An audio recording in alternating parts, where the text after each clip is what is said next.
Welcome back to the Wyckoff Crypto Discussion, episode number 10. I'm Alessio Rutiliano, and as usual, today we'll explore the crypto market through the lens of the Wyckoff method. Thank you very much for your feedback, and if you have any trading idea or question, feel free to leave your comment below. You can also suggest your candidates. Just write the ticker in the comment box. This information is for educational purpose only and is not an investment recommendation. So please stop the video and read the disclaimer.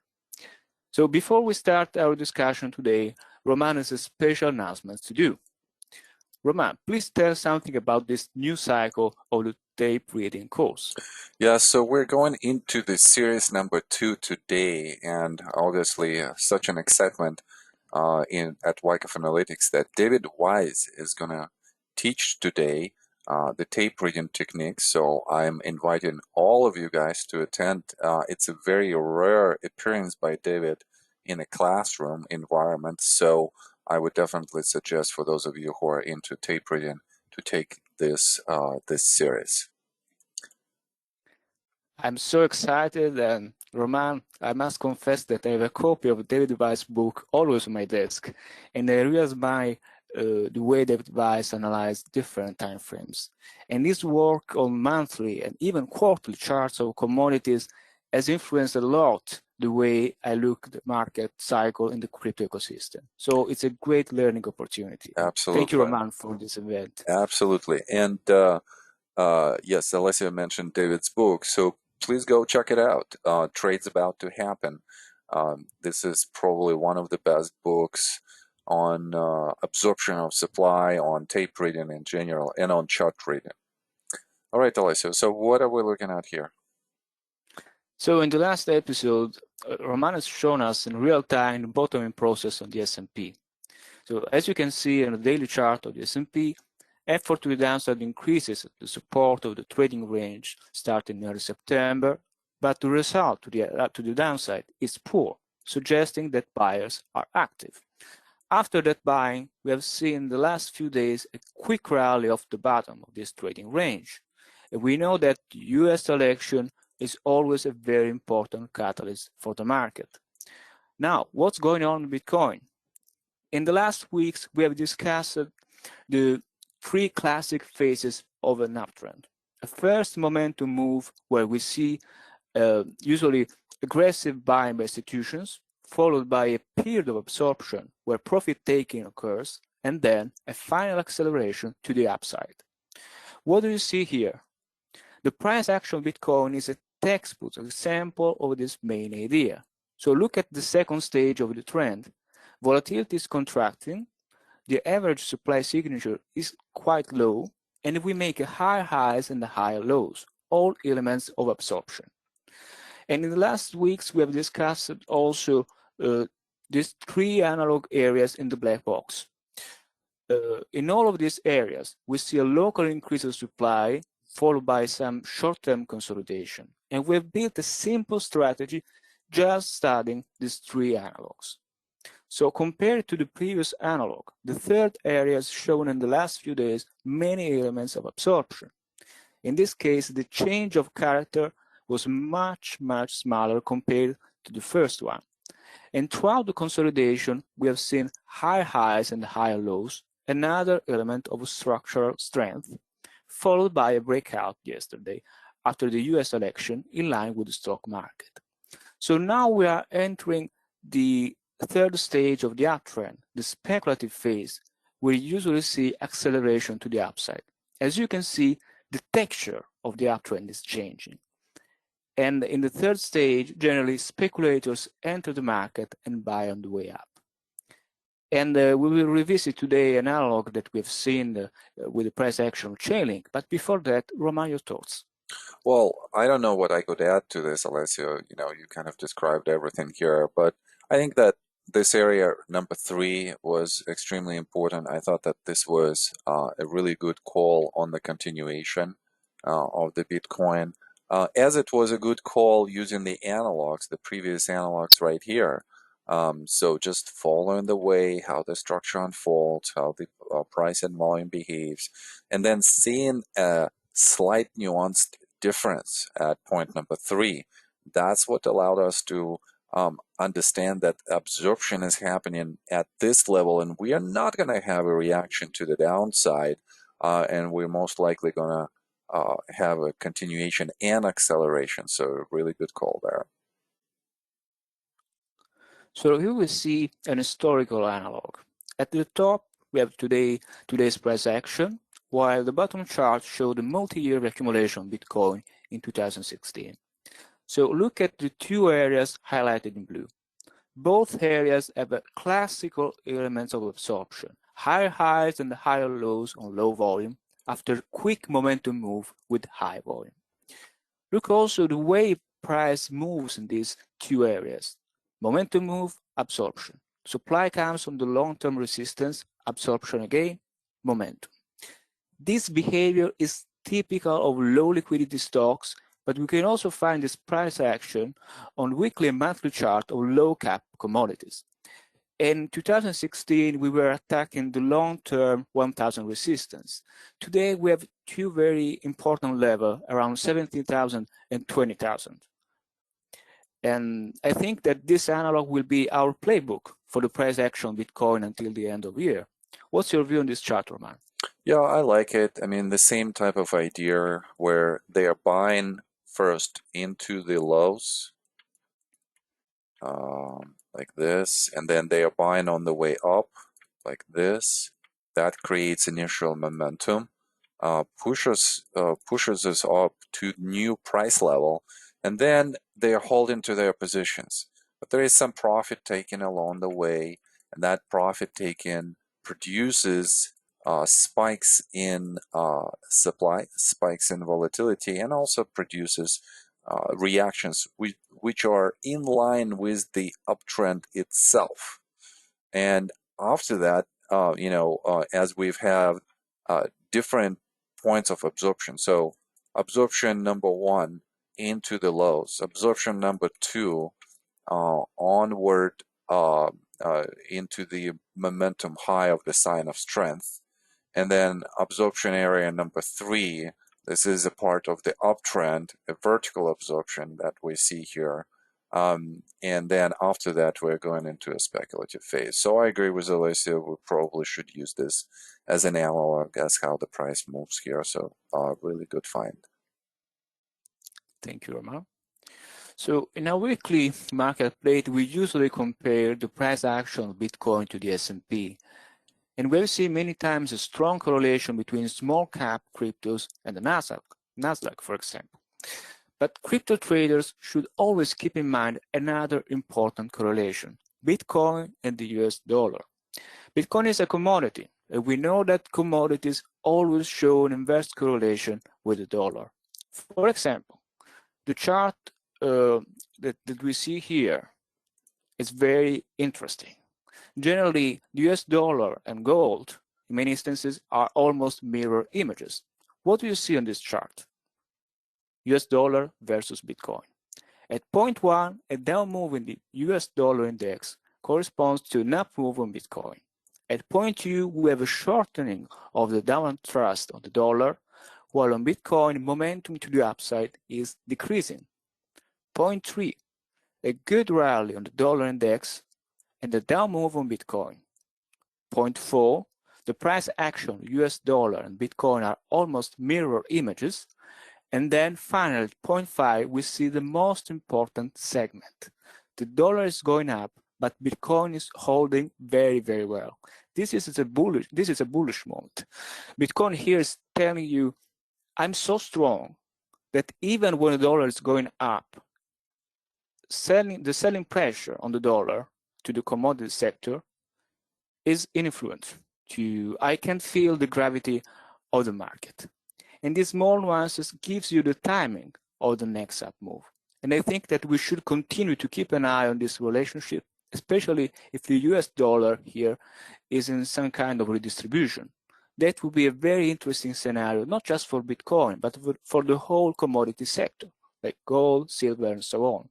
And Roman, I know that you are discussing the price action of silver and gold in your Wyckoff market discussion with Bruce, so very interesting.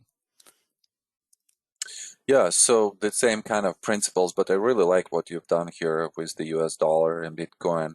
I also like this section here for the Bitcoin number 3, where we're seeing the first initial move down and then it just doesn't do anything else. It creates, a high low as a test. And that also is suggestive of the strength at this point of time, whereas, we actually have a high here. So this type of discrepancy leads to the stages where Bitcoin starts to outperform. So in both cases, that particular signal played out really nicely. Okay. So I know that many of you are interested in intraday trading, and generally prefer swing trading, especially on cryptos. But this is a period where the inactivity of the altcoin market forces you to consider also some intraday trades on Bitcoin. And for this reason, this week during the election night, I published this intraday chart on our crypto forum. What's the main idea here? We have a small change of character at the beginning, which is a bullish element. Then what do you see here? Increased effort to the downside, low result. A first swing up, another reaction, higher volume, higher low, still bullish. Then we have a supply spike on the top, but look, the selling is localized on the top of the range, and we continue to see bullish elements. What happens next? Look at that blue box on the chart on the right. That is the moment where Trump was temporarily recovering during the election, and we have seen that volatility increase in both the S&P and Bitcoin. This down move can potentially shake out your position, but a good placement of the stop loss right below the support of the up bar can still save the trade. And even in this condition of high volatility, we can have a good profit. So the lesson for this chart is that the stop loss placement is always important, and Bitcoin on the hourly time frame is not an exception. What's your view on this chart, Roman? Yeah, the whole idea that volatility could come, especially during the catalyst, is something that you have to keep in mind. And obviously, this relationship between the increased volatility and the stop loss placement is extremely important. So one of the ways of how we would be thinking about, stop losses is that let's say that we have position somewhere here opened, and then as the price goes up, let's say that our stop loss is somewhere here at this point of time. Once we experience a change of behavior, we want to keep the stop loss a little bit far away because we don't know exactly how the trading range is going to unfold, where, let's say, supply is going to come and it's going to be more aggressive. So you want to move the stop loss based on two characteristics. First, breaking out of a trading range, or commitment above. This is where institutions are saying, I am on board, I am pushing the price up, so you have to expect some kind of continuation. Or the second idea is where volatility increases and we see some supply coming in and demand coming in at the same time and stopping the price from moving further down. So as we go away from this point, we could put the stop loss and move the stop loss higher. Why? Because this is where they bought, and this is where we would expect next time to have some kind of support on lower selling and on lower buying as well, but holding. And then again, once we overcome some kind of point of the resistance, then we could move the stop loss higher. So that's the whole logic. And obviously, these discussions here with Valencia are very limited in time for us guys. So a theoretical concept like this of movement of the stop loss is better be discussed in more details in classroom. So go check out our Wyckoff Trading course, the flagship course, and we discuss it there.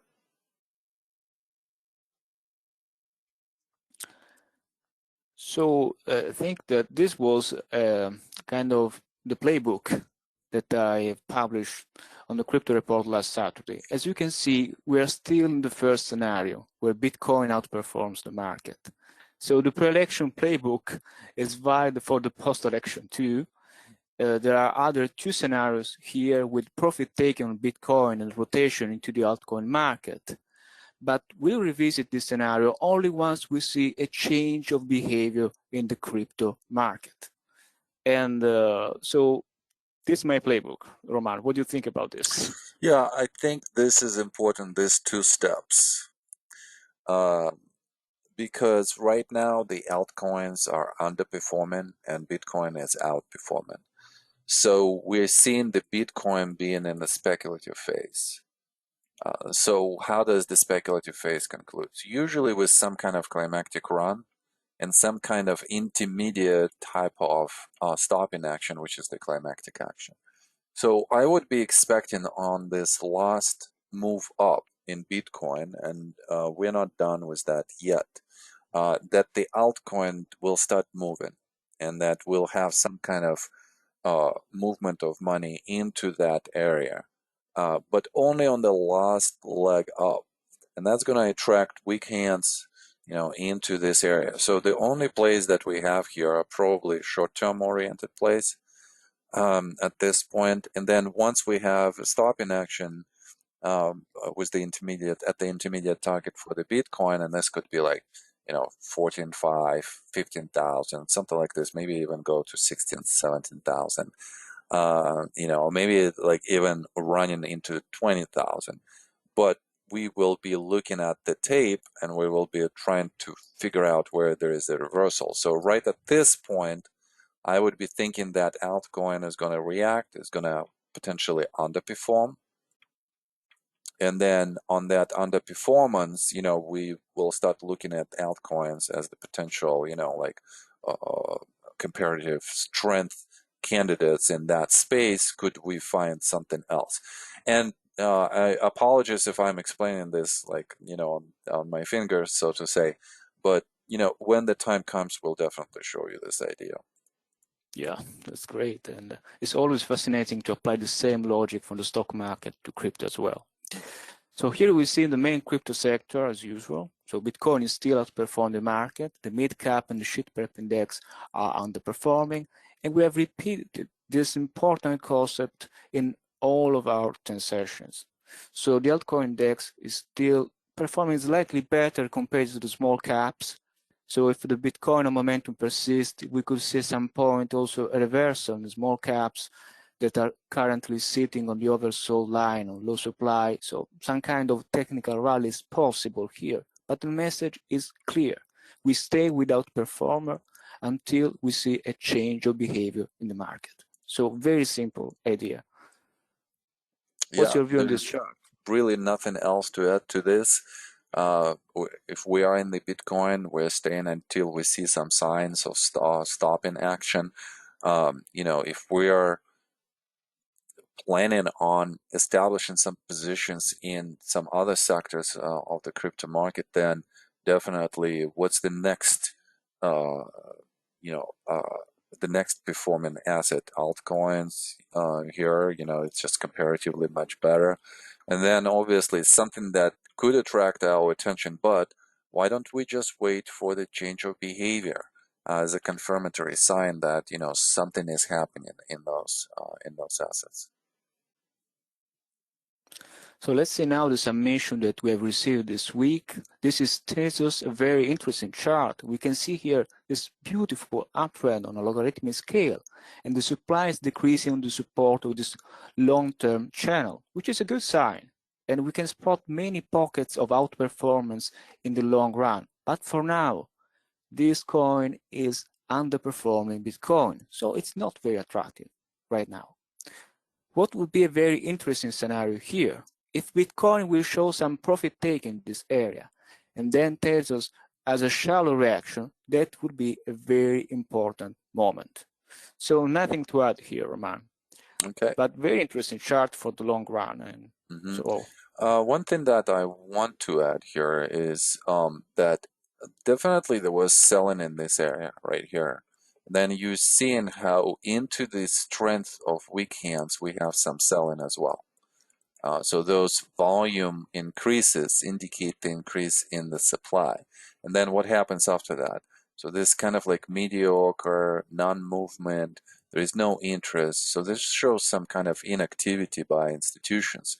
they're not in this position anymore, or they're not interested in this position, I would be a little bit cautious about this type of kind of like moves. But if this type of move could be resolved into a potential change of behavior, something that where we see, a comeback above the support line on increased volume signature, which is demand coming in and pushing the price up, overcoming maybe like local resistance, then that would catch our eye, and we will be, talking about this. Okay, last one. So the same logic here.